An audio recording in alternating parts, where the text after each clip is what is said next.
book छ भने बुकमा चाहिँ हेर्नु होला है पेज नम्बर 26 र if you don't have book यदि बुक छैन भनेदेखि I'm going to show the PowerPoint presentation म PowerPoint presentation तपाईलाई देखाउन जाँदैछु त्यसैलाई हेर्नु भए पनि हुन्छ so let me have the screen share first screen sharing गर्न मलाई चाहिँ तपाईले दिनुहोस् yes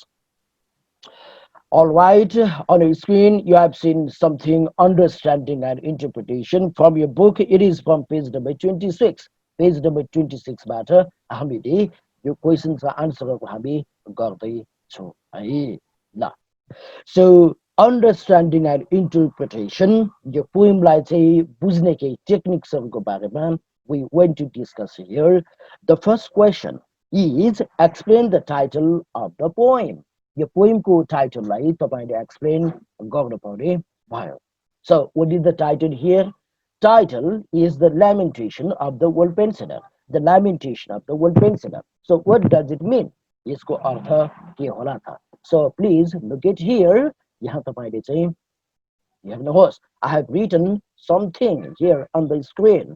So, lamentation of the old pensioner means what? Old pensioner here is an old man. Yes, the old man retired from his youth. So, retired man means what? Retired old man. Retired from his youth. Remembers and think of his past. So, lamentation means remembering, having the remembrance of the past. And old pensioner means what? Retired man from his youth, leading a dilapidated or the miserable condition of his old age. He thinks of his past means remembers of his past. And he also remembers his youth. This past means what? His youth. And his lamentation means feeling sorry for the loss of the youth. So what are the loss of the youth? The power, zeal, enthusiasm, yes, vigor, capacity, love, friends, beauty, all sorts of things that the people, yes, in the young age have. In Nepali, यहाँ भन्न खोजेको कुरा के हो त भने टाइटललाई explain गर्दा ल्यामेन्टेसन of the old pensioner भनेको आफ्नो जवानीबाट रिटायर भएको एउटा बुढो मान्छेको बिलौना हो बुढो मान्छे the old man is feeling sorry for the loss of his youth age he has been transformed by the time he is an ugly man समयले उसलाई परिवर्तन गरेर एउटा ugly man भइराखेका छन् त यो बुढो मान्छे not only this his power and companionship so companionship means what the friendship the company of the friends or lover have been lost उसको पावर लस भएको छ जवानीको पावरहरु बुढो भइसकेपछि उसको कम्पेनियनशिप फ्रेन्ड्सहरु चाहिँ के भएको छ त लस्ट भएको छ त्यसपछि उसको लभरहरु लस्ट भएको छ not only that nobody cares and love him कसैले पनि उलाई केयर गर्दैन लभ गर्दैन the old man the pensioner is compelled to live a miserable life so miserable life means troublesome life the life with very much difficulties or troubles obstacles troubles भएको life चाहिँ के गर्दैछ त पोएटले बाँच्न अभिशप्त छ he has been compelled it is what it is the explanation of the title of this poem so do you have any confusion in this यसमा कुनै confusion छ if you do so please tell me if you have any problem with the explanation of the poem tell me poem को explanation मा कुनै problem छ भने मलाई भन्नु होला है otherwise I will proceed म अगाडि बढ्छु so look at question number 2 दोस्रो क्वेशन्सहरु हामी चाहिँ हेरौँ है what does the poem add to our knowledge of the old man his character attitude and circumstances in this poem the lamentation of the old pensioner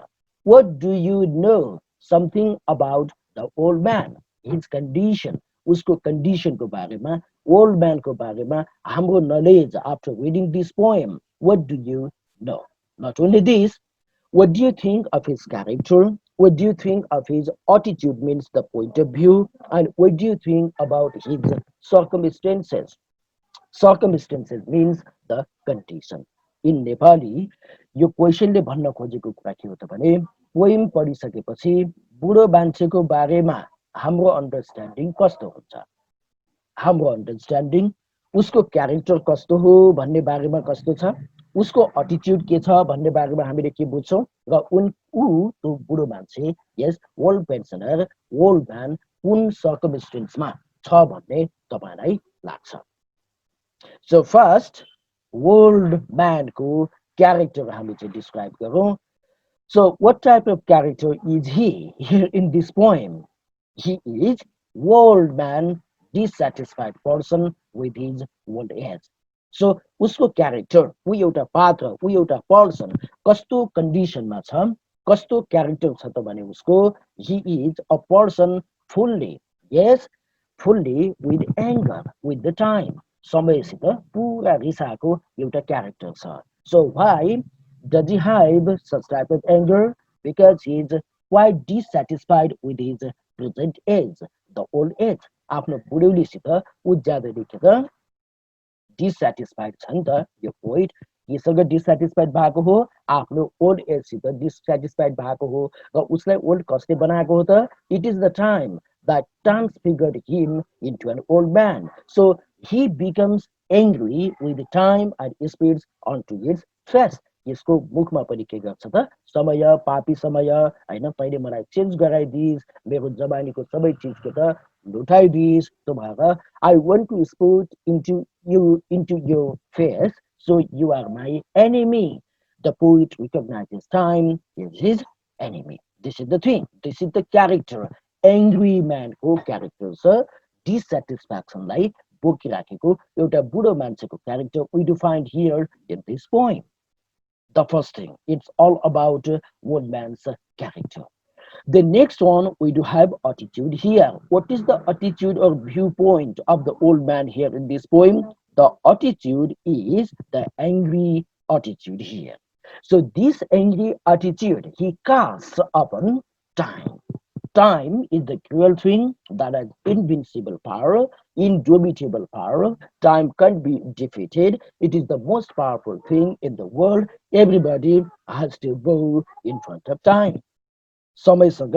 सबैजना के गर्नुपर्छ झुक्नुपर्छ त्यो भएर पोइटले पनि के गरेको छ समयसँग ऊ झुकेको छ झुक्न बाध्य भएको छ समयले उसलाई ट्रान्सफिगर गरेर एउटा ओल्ड मिजरेबल कन्डिसनको dilapidated कन्डिसनको चाहिँ बनाइराखेको छ द्याट्स द रिजन वाइ त्यो भएको हुनाले his attitude is the angry attitude छ टुवर्ड्स वाट के प्रति एङ्ग्री एटिट्युड छ त towards time is the enemy र पोइममा तपाईँले time that has transfigured me that has transfigured me that has transfigured me भनेर 3 times this phrase has been repeated यो पटक पटक त्यो फ्रेज पोइममा रिपिटेड भइराखेको छ यो रिपिटेड हुने भनेको के त he is focusing upon the cruel nature of the time the invincible power of the time this is his attitude all right the next thing we do have what here circumstances कुन कन्डिसनमा छ त old man को present condition के छ so circumstances means the situations and the what conditions the surrounding his living about ऊ बाँचिराखेको अवस्था कस्तो छ the old man is sheltering under a broken tree yes he's is trying to save his life from the rain डिफिकल्टिजहरूलाई suggest गर्छ broken tree भनेको उसको आफ्नै के हो त बुढो उमेर हो हैन र त्यो डिफिकल्टिजहरू ओल्ड एजको भनेको ट्रबल्सहरू हो कम्पेनियनलेस condition हो भनेर हामीले हिजो डिस्क्राइब गरेका थियौं so circumstance means the very miserable condition miserable means the troublesome condition his life is full of trouble full of obstacles full of powerlessness it means as a whole the neglected life is destined or he is compelled to live with this is the very condition of the circumstance of the old man so do you have any confusion in this please tell me promptly कुनै problem छ भनेदेखि यसमा मलाई छिटो भन्नु होला है if you do have any problem tell me yes I think you don't have any problem then कुनै पनि प्रब्लम छ जस्तो मलाई लाग्दैन है प्रब्लम छ भने भनिहाल्नु है all right let's move on to the next question अर्को क्वेशनमा हामी चाहिँ मुभ गरौँ it is question number 3 3 number questions हामी हेरौँ त Describe the shifts in the subject matter in the three stanzas of the poem. What's the effect of these shifts? Your poem, generally, we do have three stanzas. Tinta stanza है. First, second, or third. यो stanza what is the shift? Shift भनेको change in the subject matter. First stanza एउटा कुरा गरेको छ पोएटले स्पिकरले second स्ट्यान्जामा अर्को कुरा छ त्यो कुरा भनेको के त that is the subject matter. The third stanza the poet has described another type of thing. So what are those types of things? The subject matter means what? The ideas that he's trying to express in the stanza or stanza by stanza. The poet here in this poem has presented many different ideas. Yes, the various ideas he has presented. Now we have to find out what are those subject matters or the ideas and what is the effect of this shift. Your shiftहरू एउटा आइडियाबाट अर्को आइडियामा स्ट्यान्जा wise स्ट्यान्जा के गरेको छ त यो poet move भएको छ यो मुभ हुनाको अर्थ के होला त So let's move on to the first stanza. So the first stanza is all about the past, the youth of the speaker or the poet. And what was the condition of his youth was that when he was young, he would enjoy the matter like love and politics, his favorable condition he would have. In Nepali, यसले भन्न खोजेको कुरा के भने first स्ट्यान्जामा पास्टको बारेमा पोइटले चाहिँ describe गरेको छ उसको पास्ट वन्डरफुल थियो इभेन्टफुल थियो लभ र पोलिटिक्स जस्ता अफेयर्सहरूमा the speaker would engage and it was completely a favorable condition. All things were possible for the poet or the speaker. स्पिकरको लागि सबै चिज फेभरेबल थियो. It was the subject matter of the first stanza. Then, what is the shift in the second stanza then? In second stanza, he contemplates upon his present state. आफ्नो present stateमा poet के भएको छ त concentrate भएको छ. And what does he see? उसले के देख्छ? The younger people are behaving which is contrasting with the old man's youth that was lovely and quiet. यहाँ पोइटले आफ्नो जवानीमा गरेका गतिविधिहरू जस्तै यङ पिपलहरूले पोइममा चाहिँ ल्याड्स भनेको छ क्रेजी रास्कल्स भनेको छ उनीहरूले त्यही गतिविधि गर्दैछ but what is the contrast between the activity of the poet that he used to do in his past and what the young people the lads are doing at present? What is the contrasting element here? Because the activities while involving in politics and love the poet used to have or what a lovely quiet activity एकदम के त सुन्दर किसिमको शान्त किसिमको activity कसले गरेको थियो पोइटले गरेको थियो though in his youth he was trying to abolish the tyrants or yes he was trying to fight against the conspiracies the autocratic rulers उनले पनि अटोक्रेटिक रुलर्सको विरुद्धमा लडेको थियो आफ्नो जवानीमा अहिले पनि के त यङ पिपलहरू लडिराखेको छ तर यहाँ भएको डिफरेन्स के हो त भने his activities the poet's activities in his past were quiet and lovely तिनीहरू क्वाइट थियो शान्त थियो एकदम लभली किसिमको थियो यस नो भायोलेन्स कुनै पनि के त त्यस्तो हिंसाको घटना थिएन तर अहिले के छ त क्रेजी रास्कल्सहरू ल्याड्सहरूले के गर्दैछ they are trying to make a protest that is violent type that is full of chaos that is full of disorder यो डिसअर्डरले के भएको छ त एकदम सिग्निफाई भएको छ so it is the difference here. Now what is about the third stanza here? In third stanza the poet presents some subject matter yes combined past and present past or present को दुवै चिजलाई he is trying to make a combination he has combined here. So what is this? It is about his neglected condition that is the present life. The poet angry. Yes, the poet is angry at a time that is the main cause of all his losses the speaker has. लास्टमा present र past कन्डिसनको comparison छ प्रेजेन्टको neglected life पास्टको wonderful लाइफलाई उसले सम्झेको छ र he identifies the ENAP here. मान्छेलाई लाग्छ people say their enemies are the people like them मान्छेहरूले सोच्छ कि तिमीहरूको शत्रु भनेको मान्छेले हुन्छ भन्ने ठान्छ but the poet yes the speaker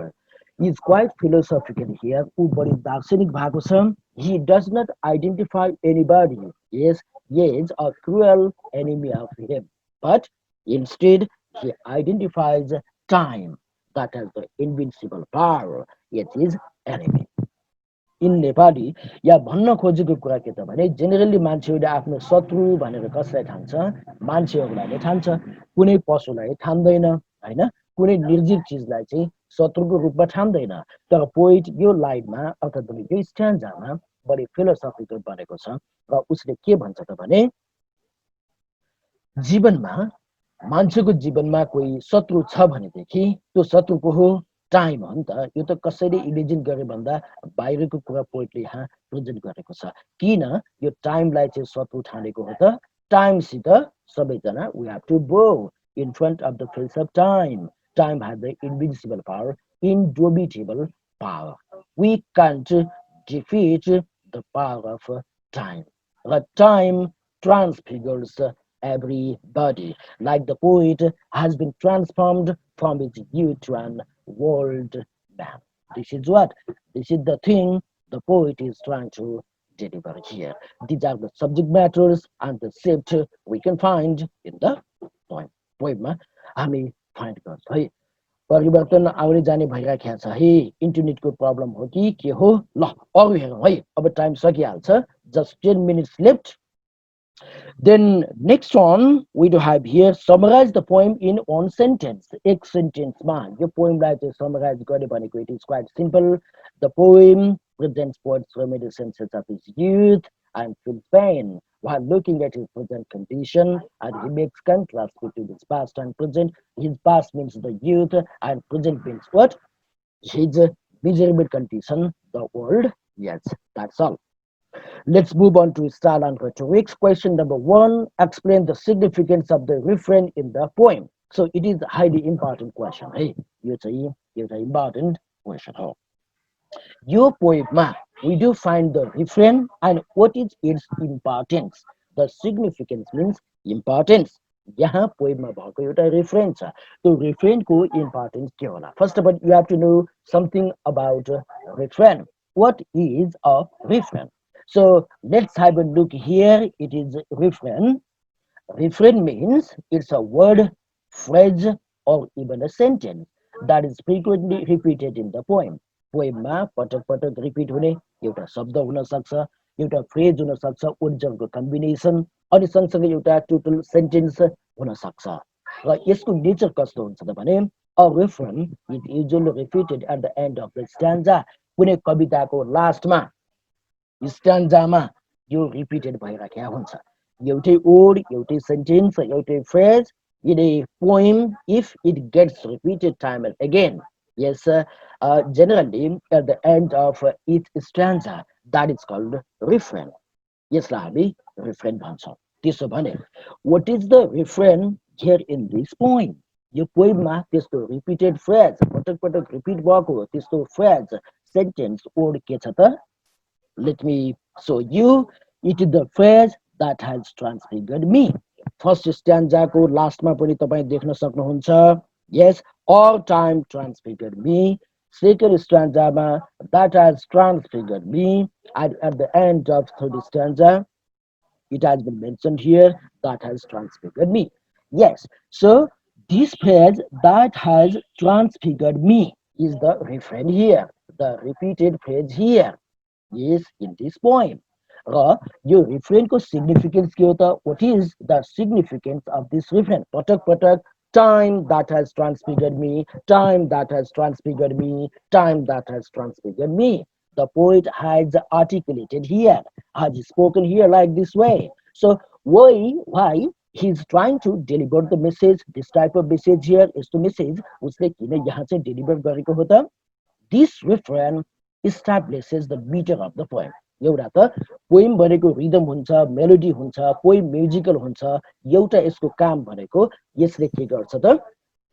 लास्टमा भएको हैन घर त मेरो यहाँ होइन लेले हो आदि पुजर खाइदियो केले हो लेले हो र केले होको बीचमा अघिल्लो स्ट्यान्जा र पछिल्लो स्ट्यान्जाको बीचमा के त रिदम मिल्छ नि त होइन अन्त्यानुप्रास मिलिराखेको हुन्छ नि त हो त्यो भएर पोइमको मिटरलाई इस्टाब्लिस गरेको भन्नाको अर्थ it has created the music in the poem the first thing the first significance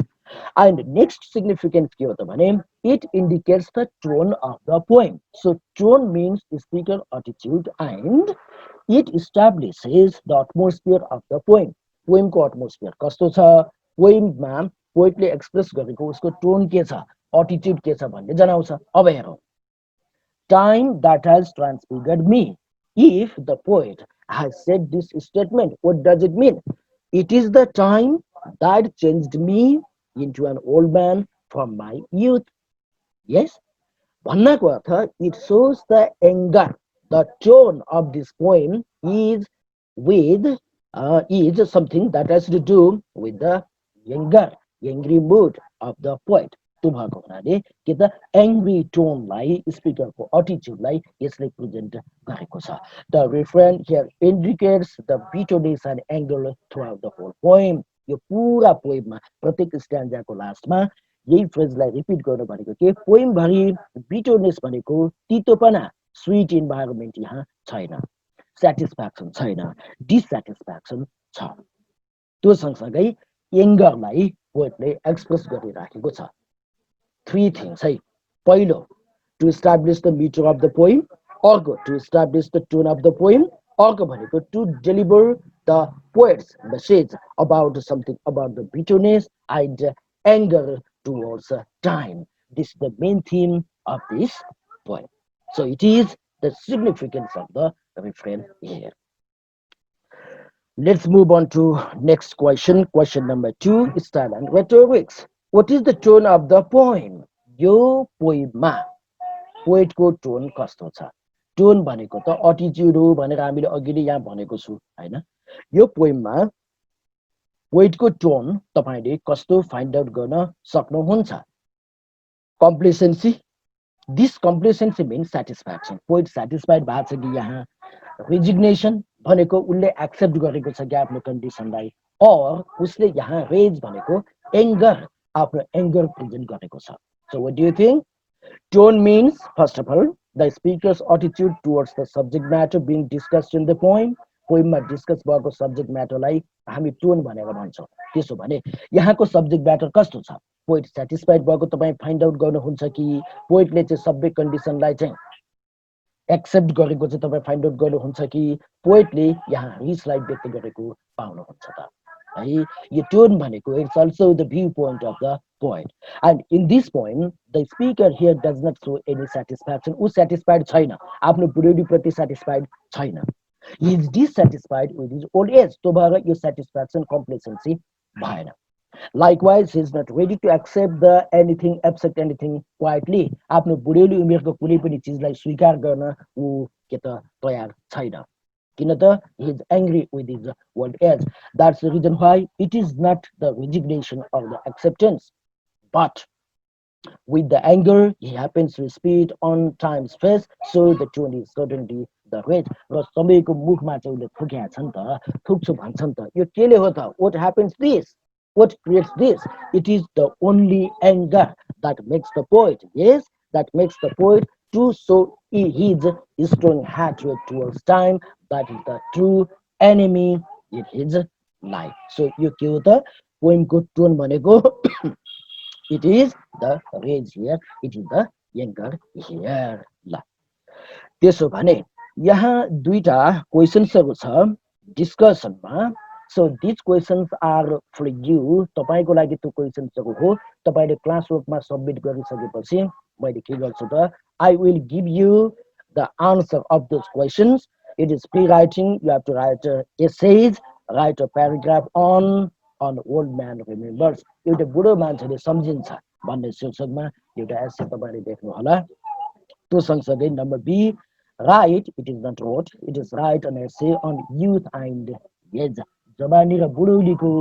बारेमा एउटा के त तपाईले एसे चाहिँ लेख्नु पर्ने भयो सम्भवतः this essay has been given in the classroom to क्लासरुममा दिएको छ र अन ओल्ड म्यान रिमेम्बर्स भन्नेलाई मैले क्लासरुममा दिया छैन यसलाई पनि तपाईले लेखेर क्वेशन सहित आन्सर पठाउनु होला so I am going to stop the screen share here यो स्क्रिन शेयरलाई म अब स्टप गर्न जाँदै छु so we are running out of the टाइमबाट पनि अब हामी रन हुँदैछु if you do have any confusion please tell me है जुनसुकै बेला पनि हाम्रो क्लास स्टप हुन सक्छ है अब है आजलाई यति नै हो नेक्स्ट विकमा म अर्को टु लङ टर्म प्रब्लम्स भन्ने एसे तपाईलाई पढाउँदैछु यदि प्रब्लम प्लिज टेल मी कुनै प्रब्लम छ भने मलाई चाहिँ भन्ने र you have to just complete your assignments within the due time दिएको समयभरिमा तपाईले आफ्नो असाइनमेन्ट्स गर्नुपर्ने हुन्छ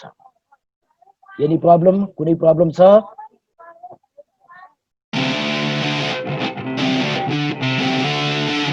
The wind is blowing through her hair. We like to head out on the road, and you know we don't really care, 'cause we're just doing what we want. She likes it when I treat her good. She likes it when I treat her bad.